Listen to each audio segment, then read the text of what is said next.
dans Genèse chapitre 12. Et c'est une réflexion sur un grand principe spirituel que l'on voit dans les Écritures à de nombreuses reprises. Mais c'est sur l'appel de Dieu. Et pour quelle raison Dieu dans toute la Bible, appelle pas mal de gens. Et puis je dirais que même dans le Nouveau Testament, la Bible dit que Dieu nous appelle, il appelle tous ses enfants d'ailleurs, à vivre le projet qu'il a pour chacun d'entre nous. Dieu nous a sauvés, c'est le premier appel, c'est le salut. C'est de faire de nous ses enfants, de nous racheter du péché, de nous racheter, de nous sauver de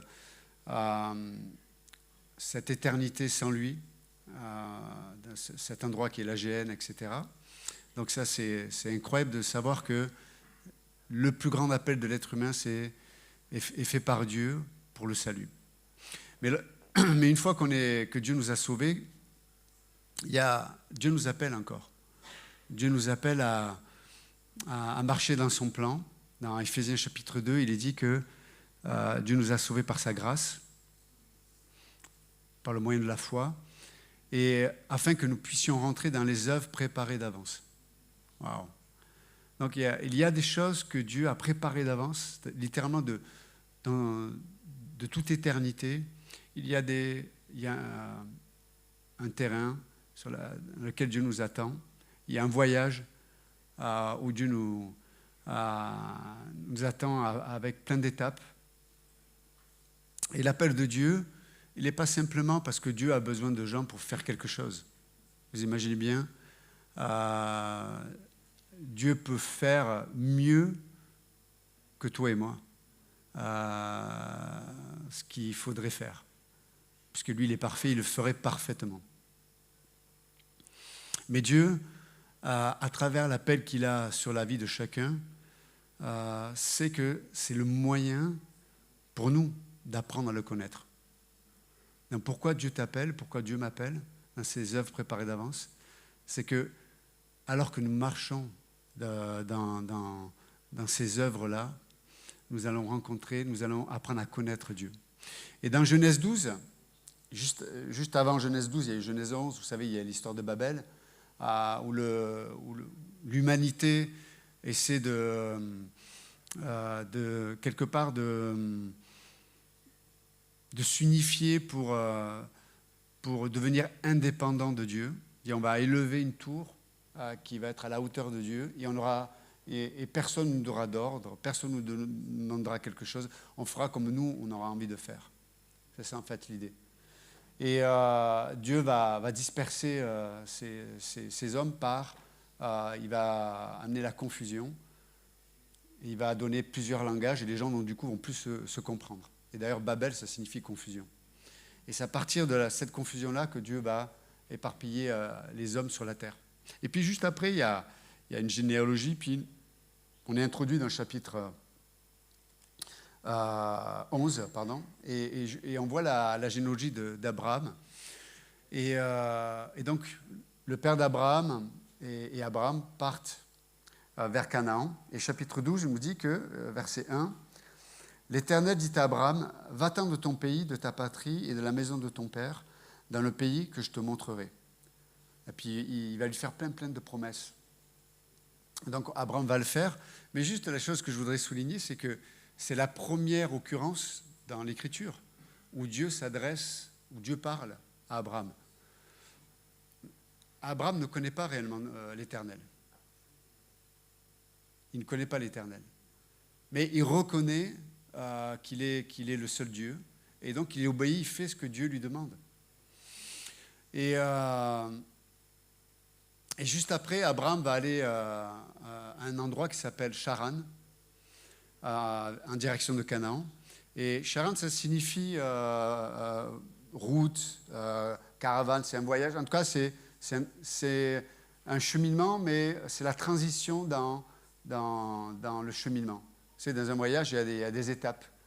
Donc on s'arrête faire l'essence, on s'arrête, pour ceux qui voyagent un peu, on va boire un café, on va se dégourdir les jambes, etc.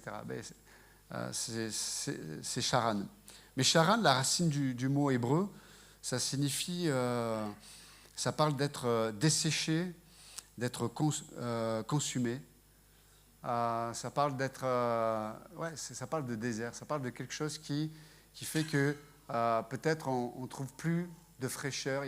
Voilà, on est dans la volonté de Dieu, il est dans la volonté de Dieu, mais Abraham ne connaît pas encore Dieu, et alors qu'il obéit à ce que Dieu lui demande, il se retrouve dans cette étape de sa vie où tout est sec, tout est brûlé, il n'y a rien pour rafraîchir ton âme. Et c'est intéressant parce que, donc ça c'est au verset 6, d'accord ? Abraham parcourut le pays jusqu'au lieu nommé Sichem, jusqu'aux chênes de Mamré. Et c'est intéressant, c'est la deuxième étape, verset 6. Il arrive à Sichem. Donc, il est parti de Charan, il arrive à Sichem. Sichem, c'est intéressant, ce mot ça signifie épaule. Pour le dire autrement, ça signifie soutien. Donc il est parti d'un endroit où c'était desséché. C'est intéressant parce qu'il y a en même temps de l'endroit où il était parti, où il était desséché, et pourtant Dieu lui parle d'aller à un endroit. C'est l'endroit où son père est mort d'ailleurs. Donc il y a le deuil, et Dieu pourtant lui parle là. Il lui dit va. Et des fois dans notre existence, pour sortir d'un endroit de désert, pour sortir d'un endroit où on est peut-être desséché dans notre âme, où on trouve plus la force, on n'a peut-être plus l'espoir, on est submergé par des questionnements sans réponse. La façon de Dieu, c'est d'appeler Abraham. Et Abraham n'a aucune capacité de connaître Dieu, ou même de s'intéresser à connaître Dieu. Et pourtant Dieu l'appelle, alors qu'Abraham va juste dire « Ok, j'y vais ». Il ne comprend pas tout. Il se dit, mais il ne se pose pas la question, mais est-ce que j'ai assez de provisions ? Est-ce que je pourrais y arriver ? Est-ce que je ? Il n'y a pas est-ce que je. Juste, il part. Et là, il arrive, comme je viens de le dire, au verset 6, à Sichem. Et Sichem, ça signifie donc épaule, ça signifie soutien. C'est intéressant de voir que par la foi, des fois, Dieu nous demande quelque chose alors qu'on ne comprend pas ce qui nous arrive. On est desséché, on a envie d'abandonner, on a envie d'arrêter. Et pour autant, on répond à son appel. Automatiquement, la prochaine étape, c'est le soutien de Dieu. C'est Sichem. Dieu va trouver un moyen de nous soutenir. Dieu va trouver un moyen de nous apprendre à comment déposer notre fardeau. Comme dans Matthieu 11. Venez à moi, vous tous fatigués et chargés. Et déchargez-vous sur moi de tous vos soucis. On connaît ces versets, mais on se dit des fois, mais comment, je ne sais pas quoi faire. Je ne sais pas comment le faire, comment déposer mon fardeau.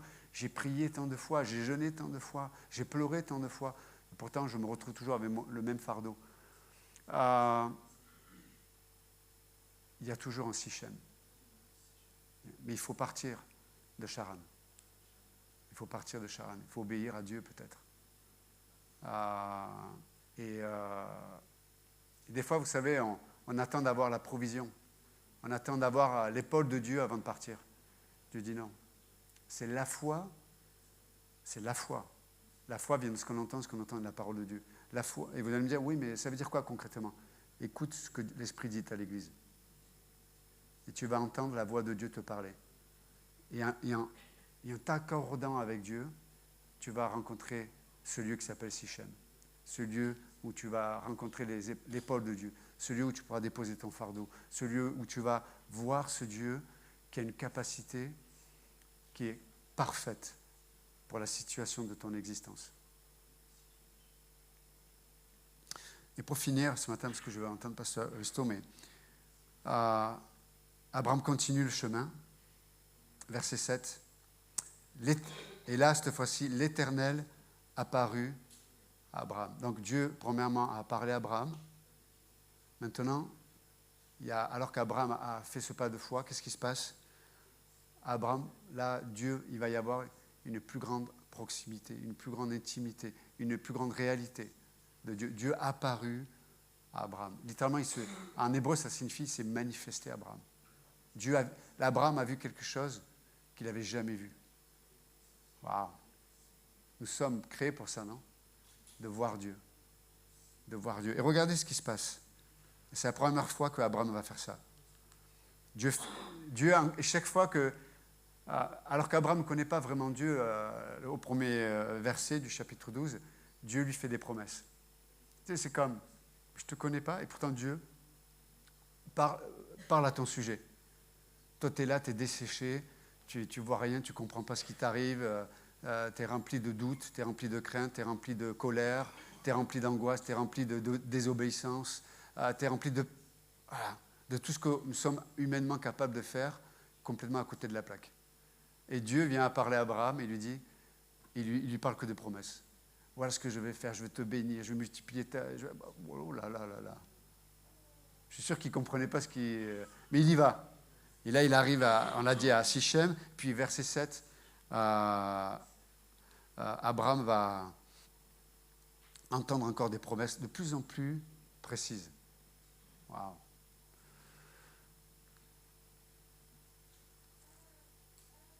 Et Abraham va faire quelque chose de particulier au verset 7. Et Abraham bâtit là un autel à l'Éternel qui lui était apparu. Wow. Et à l'époque, on faisait ces autels, c'était un signe d'adoration. Wow. Et le mot autel, la racine du mot autel en hébreu, ça parle de sacrifice. Ça parle de la croix en fait. On ne peut pas adorer Dieu, on ne peut pas faire un autel, on ne peut pas exprimer une vraie adoration, une vraie louange à Dieu, sans passer par le sacrifice. Sans passer. Et le sacrifice, ça nous parle de l'amour de Dieu. Le sacrifice, l'autel que fait Abraham, c'est parce qu'il reconnaît, il ne comprend pas, mais il reconnaît l'amour de Dieu. Dieu lui parle, Dieu ne parle même pas de lui-même, Dieu parle d'Abraham et de tout ce qu'il veut faire Abraham. Dieu se révèle à Abraham, il se montre à lui, il ne lui fait que des promesses. C'est ce que Dieu fait sans cesse avec nous. Et on ne peut pas adorer Dieu si on ne reconnaît pas dans le sacrifice son amour. Tant qu'on ne reconnaît pas le sacrifice de Dieu à travers la croix, comment on peut voir dans ce que nous vivons l'amour de Dieu? On ne sera jamais comblé par l'œuvre de Dieu ou l'appel de Dieu, c'est au préalable.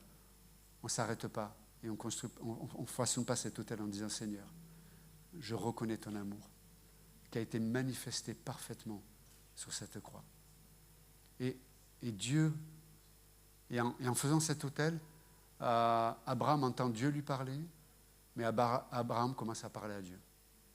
Mais il parle à Dieu dans la foi. Je reconnais. Il ne sait pas que Jésus va mourir, Abraham. Hein. C'est quelques milliers d'années avant Jésus. Hein. Mais par cet acte de foi d'adoration, son acte d'adoration produit une action prophétique.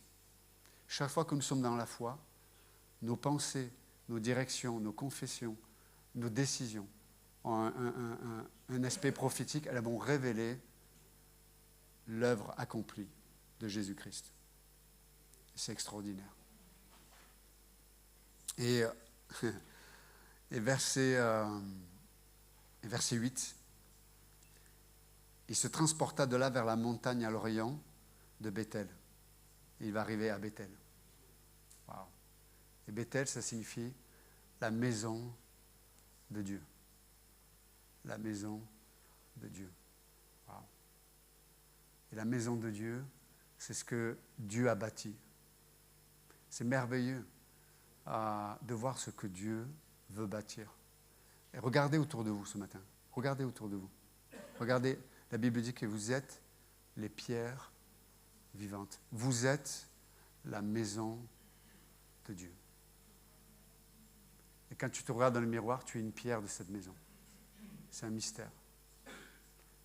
Derrière ce visage, derrière la chair et le sang, là, derrière notre âge, notre jeunesse, derrière, certains sont grands, sont petits, il y en a qui sont de plusieurs couleurs. Mais dans leurs habits, je veux dire. Et nous sommes de plusieurs couleurs, c'est vrai. Mais dans cette diversité, Dieu dit Bethel, la maison de Dieu. Abraham est tellement rempli, comblé, parce qu'il a entendu un Dieu lui parler, il a entendu ce Dieu se révéler, et là, il est à l'endroit où Dieu demeure, à Bethel, la maison de Dieu. Amen.